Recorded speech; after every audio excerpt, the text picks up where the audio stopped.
such a breath of fresh air. I'm just, so happy to have you on the podcast because I just Thank you. admire what you do and the fact that you follow evidence-based medicine. And people may not realize that this is the first time we've ever met, although I guess we, follow each other, out there on the podcast and such, but have a lot of admiration. And so I know that after talking to you at the beginning here, we use two methods of delivery. I'll tell everyone there are other methods of delivery. Mhm. I just don't find them as efficacious. They'd be much more expensive to not work as well. So tell us about, the two methods that you utilize and how you Mhm. like to go about it. Yeah, like we were talking about earlier, when I get a brand new patient who really doesn't know much about this, I talk to them about all the available deliveries because, I'm not a salesman and I want them to have all of the information and they can pick the one that works best for them. There's pros Right. and cons to every delivery method. Having said that, it's just been my experience, and I think yours as well, that 99% of men do extraordinarily well with either injectable testosterone or high potency topical cream. You That's know, correct. and it's rare. I should say it's not just rare. I've never had a man not do well on either one of those. Correct. And more of my guys are really raving about the topical. Which is interesting. I have never personally used topical because I just always felt like I've done well on injectable. Right. But Right. the more I hear these, and the more I have these success stories with my patients, and obviously I hear, you talk about it quite a bit too. I'm like, maybe I should try it. Well, I wasn't going to do something today, but I'll actually do it in just a few minutes. I'll show Mhm, you something. So yeah, mhm. so you use those those are the two I do. methods that They're I utilize as well. And as I've very said before, successful. 95% of men that are on injections are fine with it. 5 or Mhm, 10% don't like it for whatever their reasons mhm, are. The same mhm. is going to hold true for the scrotal cream. There is Yep. no one method of delivery that everyone likes. Nope. And so, as men that I have on injectors, had one this week, wanted to switch the cream in it, but his levels were so beautiful on injections. And I told him, well, if it ain't broke, you don't have to fix it. I mean, it's great, Mhm. but I can never really, I don't have I can really understand why somebody can say, well, doc, I just don't want to inject any day anymore. I can fully understand that. 100%. And so of course I'll switch him right over. If guys wants to go to cream the injection, Mhm, and fine if that's what they want to mhm, do.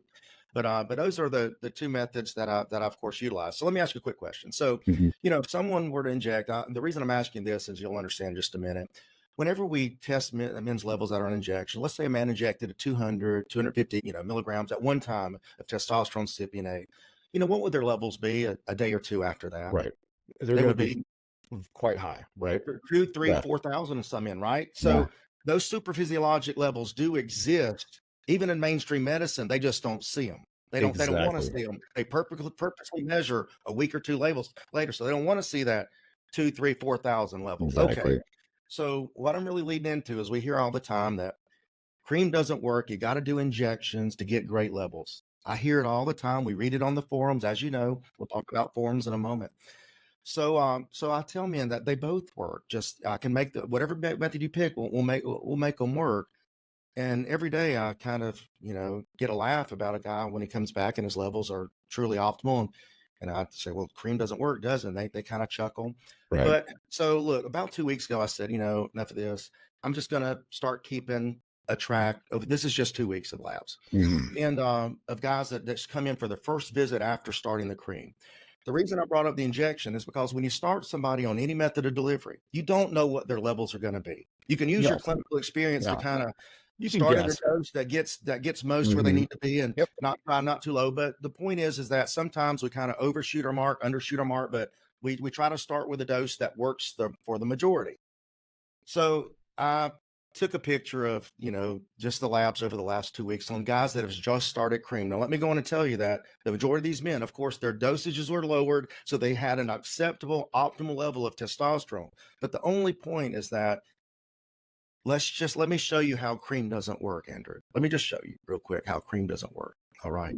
These are new men of all age groups. So, Andrew, I hear all the time that I can't get good labs on scrotal cream. And the point is, we've talked about you get really super physiologic levels after a single injection of testosterone cypionate, to be in the couple of thousands of many men. So these are the starting levels on men. Of course, I lowered them down, but this is just the starting dose on scrotal cream just to kind of quiet the critics that injections are the only way. Now, I'm not saying that everyone has to do cream. I'm only always saying this one thing. there are two really good methods of delivery. And if you don't want to do injections, you can try scrotal cream. So, Andrew, here's the level of a follow-up. Have you seen that on injections recently? A free of 105? Yeah, it's excessive, all right. That's I, excessive, but that's on 2 clicks twice a day. mhm. There you go, Andrew. What about that? I always tell you that for any given total, Yeah. the cream will raise free testosterone levels better than injections. And I've explained that in detail in previous podcasts. So for if a man has an 1800 level of injection, 1800 of cream, the cream will raise free testosterone levels better. And that's just How soon after application were these? these are 5 hours after 5 hours. application. Okay. That's my adjustment mark. Look at that, Andrew. Wow. Yeah, Look, cream definitely doesn't work. You can look, see that. hey, Andrew, cream doesn't work. Doesn't work. I know. Cream does not work. It never works. I Nope. mean, but see, Andrew, these are just things I said. Wait, Andrew, does cream work? Yeah. Uh, It would appear to work. yeah. Yeah. Yeah, well, no, doesn't work. You know, Doesn't work. I wonder many of the guys that say that, I have to wonder how many of them were prescribed 1.25%. Right. Uh, Well, the thing is that as I've said on previous podcasts, it has to be made very well. So you have to get to it with a trusted pharmacy that will independently test their yeah. products. Number Yeah. one. And then two, it has to be applied in a very specific way to get the best levels. Yep. I've been doing Yeah. this probably longer than anybody when it comes to scrotal cream. hmm I mean, and hmm so you, as you can see, you can achieve wonderful, quite Absolutely. excessive levels that need to be lowered down. There's no doubt about that. hmm That's just to kind of give you an example to quiet the critics that look, yeah, if it didn't work for you, it's because it wasn't done correctly or made correctly, plain and simple. Exactly. Now, look, And there's going to be you a and I percentage both, of men that it won't work in, but just like with injections, don't always bring levels up like you would like them to. exactly. And to correlate with that, the clinical results are excellent with it too, in terms of symptom resolution, health improvements, etc. Regardless of those levels, the fact is that these guys, they're getting the same, if sometimes not, if not better, clinical Right. results with the cream, which ultimately is what we care about. Well, that leads to this. So, in every single one of those men, we're just going to use those labs as an example. hmm These are men that have not been on testosterone or switched from injections to cream. So hmm they have these levels. So at their follow up, let me go ahead and tell you, not a single one was having any side effect. He had no idea No, of his levels. Not a no. single side effect, no issues hmm whatsoever. And what I ask these men all the time when they're first follow up, and if anybody's watching, they can get in there and comment and say, yes, he does ask that to every one of us. Well, Bill, have you seen your levels? Yeah. Well, they're a little on the excessive side. We're going to need to lower it down. Okay, doc, how do you feel? I feel great. Have any side effects? No. Now, wait a minute, Bill. Let me ask you 2 questions. Number one, cream doesn't work, does it? Well, they'll laugh. Like, obviously, it doesn't, doc. And number two, Yeah. wait a minute, Bill. Where are all the estrogen symptoms you're supposed to be having? Why are Oh, you not yeah. having these estrogen symptoms with your level 3,000? I mean, my goodness, you should be having, doc, I don't have any. Yeah. And none of Not my interesting. patients do. I'm sure none of Yeah. your patients They do. don't. We No. just don't have estrogen symptoms in a mature, intelligent man that has things done right. If you're having those symptoms, then something's not being done right. That's just the way it is. Correct. And I've heard you say this. I was so proud of you when you said it, because I know I've said it too. That look, when we were young in our teens and early 20s, we Yeah. had probably great testosterone levels. Estrogen Right. rides along with testosterone, as Yeah. does THC. They're the active metabolites of testosterone. We had great levels then. Yeah. Why didn't we need an aromatase inhibitor? Right. Yeah, exactly. You know, when my son hits high school age, I guess I have to put him on an AI, right? Because Because he has great levels of testosterone, which means yeah, great levels of estradiol. That's how right. it works. Men need to understand that estrogen is what the way testosterone provides you with the majority of benefits at the tissue level from testosterone. It's not testosterone. So imagine Exactly. testosterone being a soldier. Yes, Exactly. with you being a black belt, you could kill us with your bare hands. You're a soldier. But let me tell you what, you're much more effective with your primary and secondary weapons. So you're carrying that M16. That M16 is what estradiol is to that soldier, that testosterone. Absolutely. I That's like how that analogy. testosterone exerts those wonderful effects that everybody associates with testosterone. It's the hmm estradiol. Yeah. And men that have wonderful optimal levels of testosterone every day that I see and Dr. Winge sees does not have estrogen symptoms. They do not have it. They I don't just see it. don't. I know they don't believe it. They're I not going to know. believe us when we tell them that, but it is the I truth. know. It is the That's a truth. tough nut to crack with a It lot is. of guys. It is. It's I couldn't have said it better. I mean, testosterone is a pro hormone. I think of it as a pro hormone.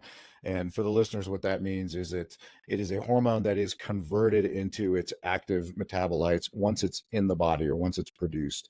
And that's where you get the benefit. Mhm. So across the board, unless you have a hormone sensitive cancer, and even then, actually, That's right. uh, and I don't want to go too far That's down the right. rabbit hole on that, but barring some very unusual circumstances, I'm just universally opposed to blocking hormones in any way. Correct. Again, unless it's for a very specific medical indication for a very limited amount of time.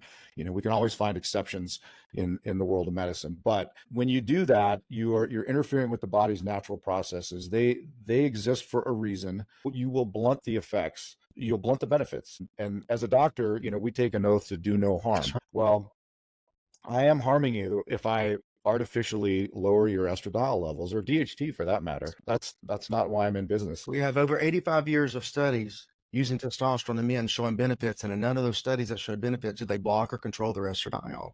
They Yeah. certainly did not. Estradiol rides along with testosterone. These men Mhm. want to have optimal testosterone levels, but want to keep their estradiol in a narrow range of 8 to 35 at LabCorp, for instance, which is not based on men with good testosterone levels. In fact, when you go to LabCorp and ask them where they got that normal range from, they don't know. It was Mhm. developed decades ago in Mhm. an unknown group of men, maybe male volunteers, they said, but it wasn't from any study. They don't Right. have any health Right. statistics on those men. But let me tell you what, when we raise testosterone levels in any man, and this is borne out in the Bayesian dose response studies, you'll see that they even developed formulas for younger and older men that when you raise Mhm. testosterone levels, you're going to have an expected rise in DHT and Yeah. estradiol because that's how testosterone works. And that's a good thing. Yes, but ultimately, it reaches a plateau.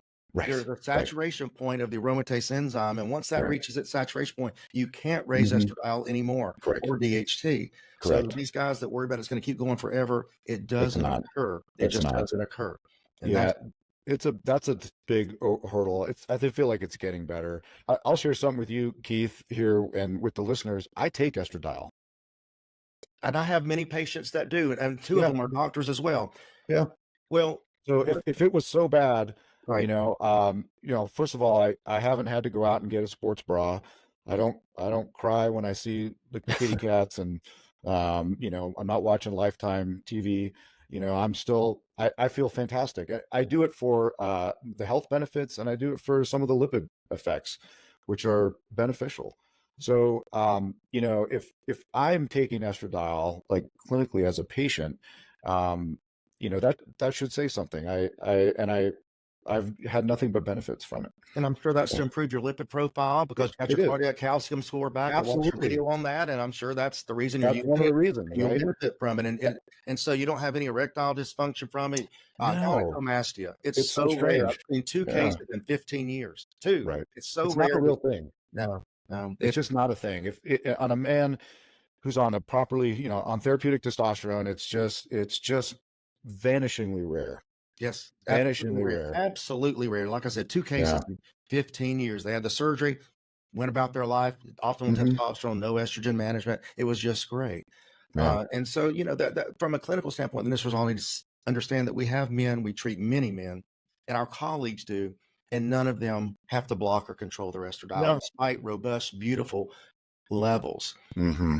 And when it comes to the crying and all these guys people want to talk about when you get your estrogen high, look, all these things that I deal with in practice, I've also dealt with myself personally. When I first started it, everybody goes through an adjustment period. You just have Hmm. to kind of let your body acclimate to the new normal. But I could remember a time back whenever, I would be in a sad movie or an extremely happy movie with my wife, and I would tear up. I still do. And I don't remember really doing that when I was younger and things like that. And so I got with Dr. Rouzier, who was my friend, Yeah. colleague, mentor, the one that Mhm. would help me overcome, my testosterone deficiency symptoms. And I said, Neil, look, I find myself tearing up in sad movies and I see something really happy. I mean, I want to cry at that as well sometimes. And he goes, and he gave me a different perspective. He's like, oh, you poor thing. This is really what his email said. He said, you poor thing, Keith. You poor thing. You mean that you've become a better person in the fact that you're crying at things that are sad and things that are Right. extremely happy. They also bring an emotional response out of you and make you just a more empathetic Mm, human. Well, I'm so mm. sorry that that's Yeah. happened to you, that And I step back and I realize, you know what? It has made us better people, more Exactly. empathetic and more Exactly. sensitive. And maybe that's the way we should be. We're not supposed to be as men have to go through so stoic and Exactly. just be, some warrior at all times. That's Right. maybe the world is a better place if we would Exactly. take There's it a time out and a little place, bit right? and become a little bit more empathetic. And, Hmm. maybe the country would be better if it was run by women. I don't know. But number that they're much Yeah. more empathetic.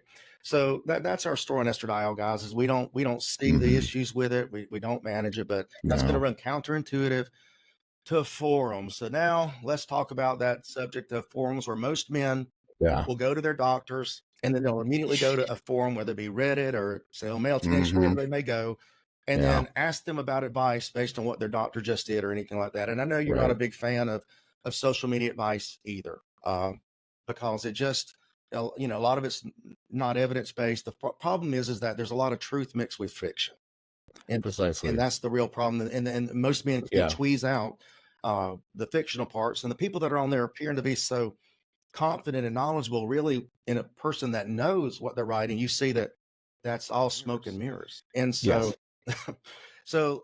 we'll get on a little topic here that I told you I might bring up, and you're familiar with it. So, even Charles Darwin wrote in his book, The Descent of Man, that ignorance frequently begets confidence more Yes. than does knowledge. And even the English philosopher, Bertrand Russell, he once said that the whole problem with the world is that fools and fanatics are always so certain of themselves, and wiser people are so full of doubts. Yeah. And it really turns out that It's so axiom has true. been studied, and there is data to back that up. Hmm. People that are bad at something do believe that they're good at it, and people that are good at it do believe that they're bad at it. In other words, Oh my amateurs gosh. tend to be overconfident, and experts are underconfident. Absolutely. So in psychology, this is known as the Dunning-Kruger effect. Dunning-Kruger. Now, that is a cognitive bias that causes Yes. an overestimation of capability. Hmm. And it was named after two psychologists that wrote a paper in 2011, and that paper was the Dunning-Kruger effect on being ignorance of one's own ignorance. Isn't that a funny? Exactly. That's just funny. So, Yep. so the Dunning-Kruger effect. Let's talk about it. Hmm. The ignorance of ignorance. All right. So there are four Yeah. types of information. The known knowns.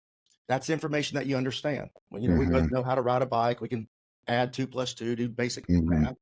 Then there's the known unknowns, and that's information that you don't understand. Like I Right. don't understand quantum physics, Right. and I know I don't understand it. You know it. That's the Right, difference. You know it. right. And then there are the unknown knowns, which is Hmm. information that you know, but you didn't realize that you knew it. Like for instance, when you had your son, you knew how to take care of him intuitively. Nobody had to really teach you how to take Hmm. care of him, right? I mean, so you just kind of knew how to be a parent. And Hmm. then there are the unknown unknowns. Now, that's information that you're completely oblivious to. And not only do you not know it, you don't even know you don't know it. Right. That's Um, dangerous. yeah, so the Dunning-Kruger effect literally goes beyond ignorance. Yes. It presents a meta layer of ignorance, if you will. It's the ignorance of our own ignorance. Yeah. So, leading into the forums, in today's world, thanks for all these social media platforms that you brought out, we are constantly exposed to these legions of people that are Oh, completely uninformed, but they're totally confident that they know what they're talking about and it's. absolutely convinced that they're Hmm. doing what's correct. Hmm. And Here's the what it problem comes is, down to, though. Experts tend to be underconfident because the more yeah, they research and yeah. learn, the more they realize how much they didn't know and how much more they have to learn. It's a Hmm. never-ending process of information gathering and learning.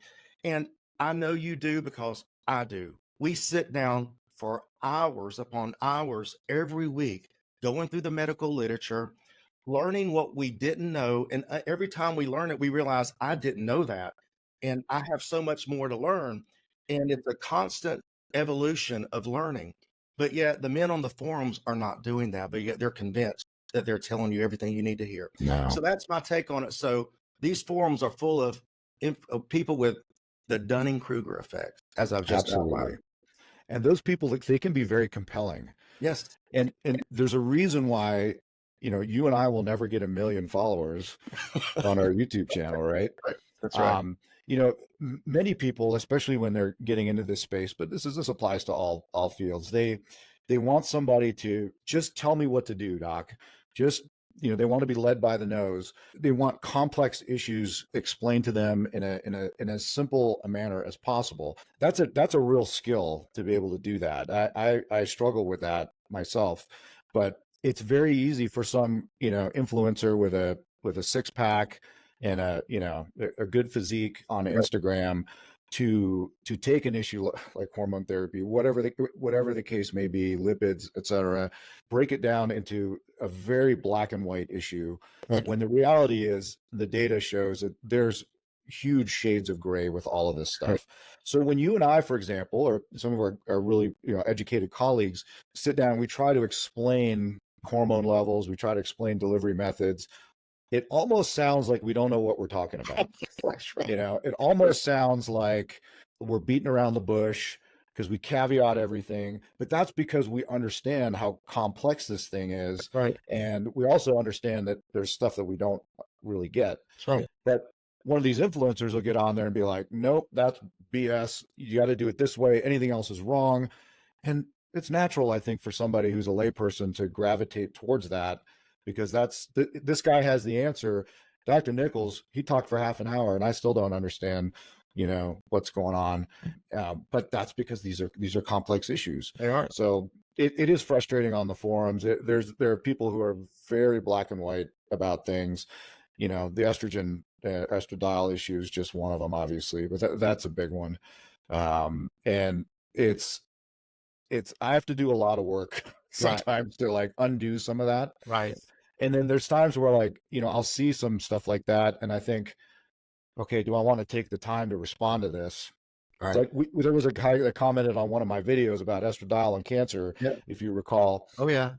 And I know, that to debunk all of that would have taken, 30 to 60 minutes of your precious time and mine. Right.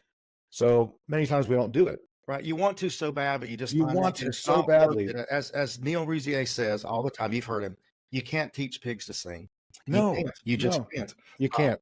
And so, You can't. and I finally kind of come to that conclusion, of course, but sometimes you just want to so bad, and you just really can't, because they really won't listen to what you're trying to say based on the medical literature, and they'll say, well, medical literature doesn't matter. That doesn't matter. It's just right. It's all paid off by pharma, exactly, etc. And you know what? Some of it probably is, but that doesn't mean you get to invalidate the entire field of medical science because of one paper or one crooked study. But yet here we are, two practicing physicians with and we can speak the colleagues that we interact with too.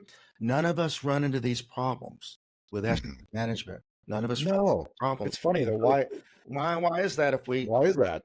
Exactly. I just find that quite amazing.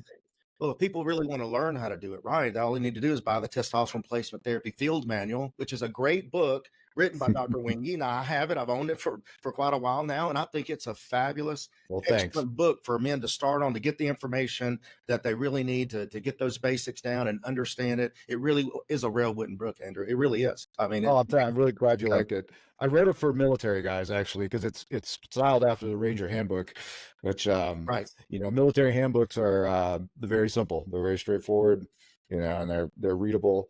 I just want guys to have it's free on my website, actually, at this point. If guys want it, you can download it.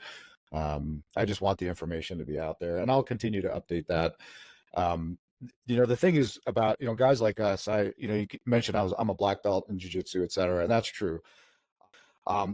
What I realized when I became a black belt in jiu-jitsu was the same thing that I realize almost every day when I practice medicine is I don't know anything.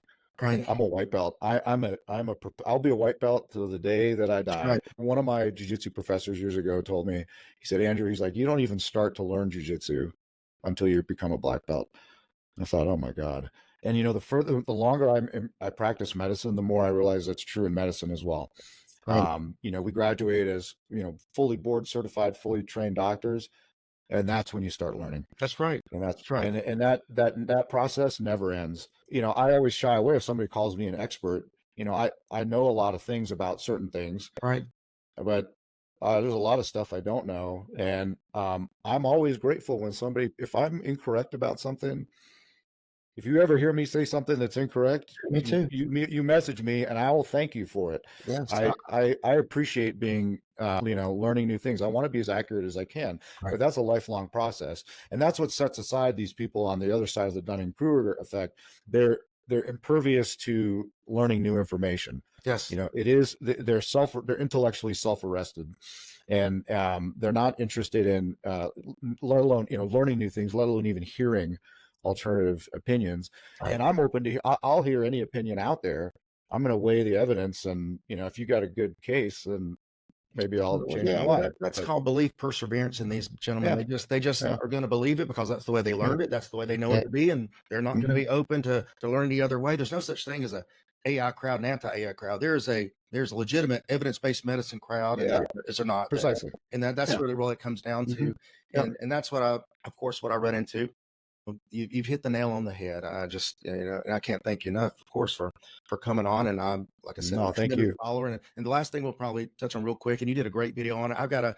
I've compiled data. I'll be doing a little lecture on this as well. It's about phlebotomies and about, Oh why yes. people doing them. So that was a great video. I recommend you go watch Dr. Winge's video on therapeutic phlebotomies, on testosterone, the need or not the need to do Hmm. that. And I'll be following up in the next couple of weeks doing the same thing. And just, the more information we have, the better that, I find that an educated patient is a great patient. The more Yes. information you Yeah. can provide them Yes. where they're confident in what they're doing is correct, the better they Yeah. do.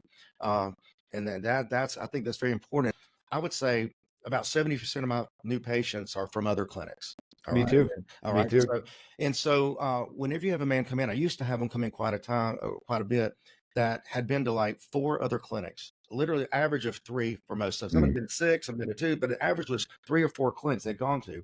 And the men that did the best, and they would come in and they would say, "Doc, I'm so sick and tired of changing everything, following, worrying about estrogen, worrying about this, that, and the other.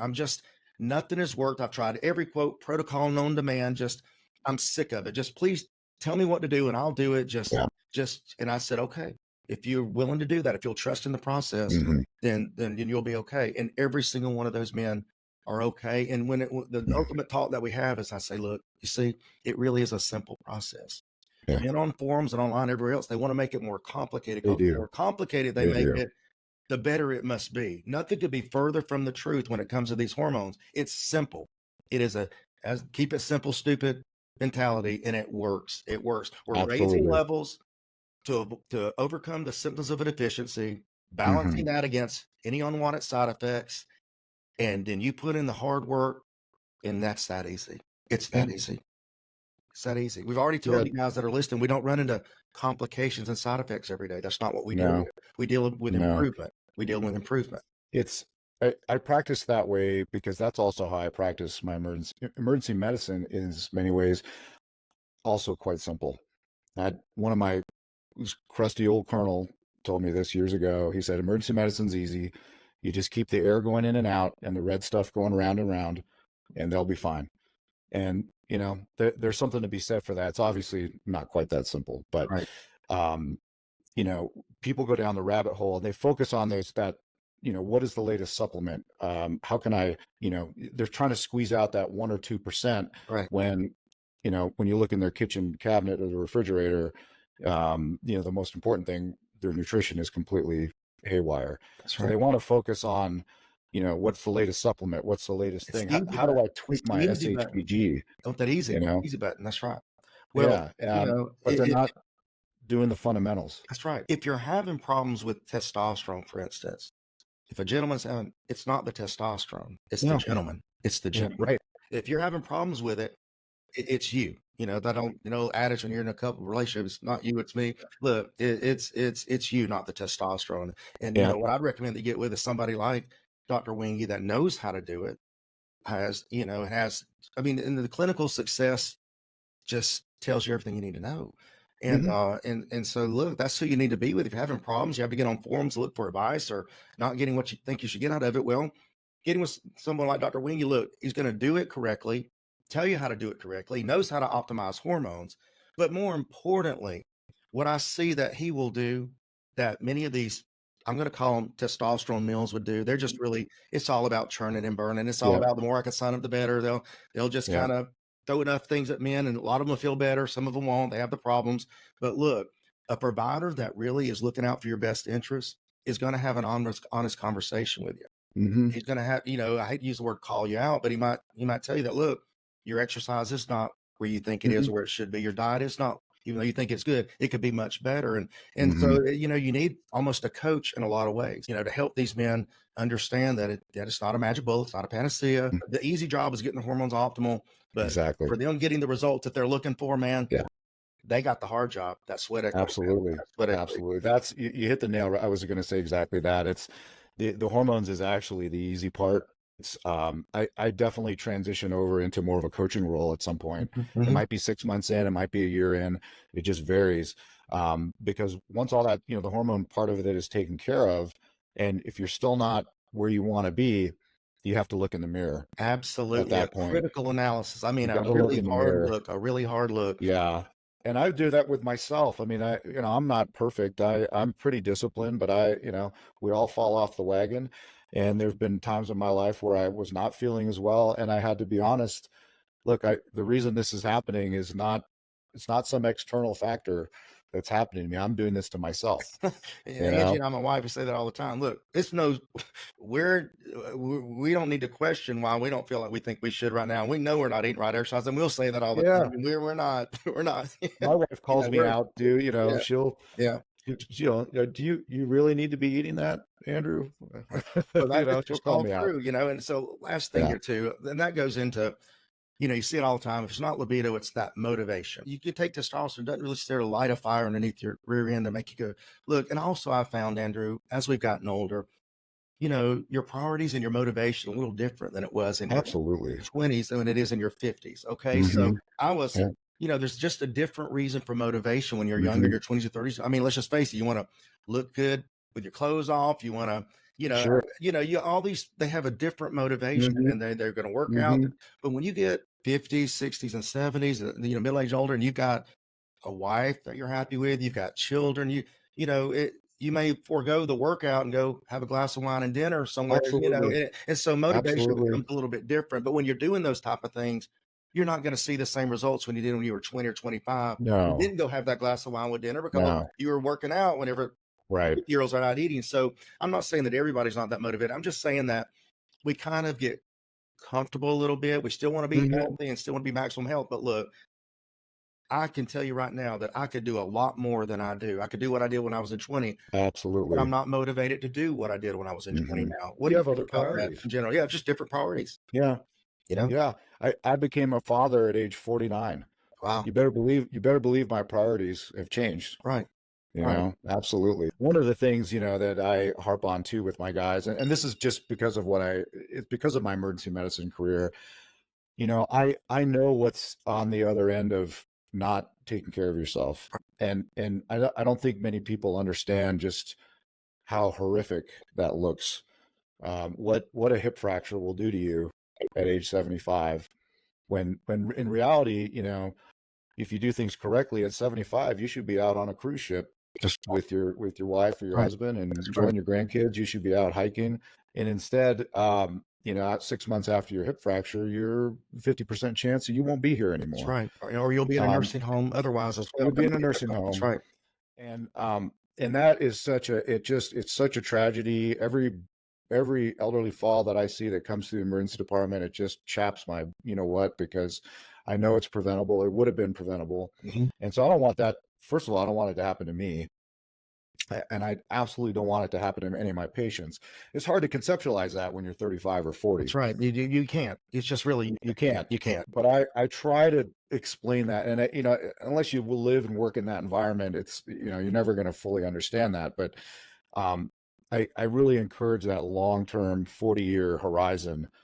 What do you want to be able to do when you're 80? That's right. I know what regular 80 looks like, and it's not pretty No. these days. Um, Hell, regular and 55 or 65 regular is not good. 55 is That's right.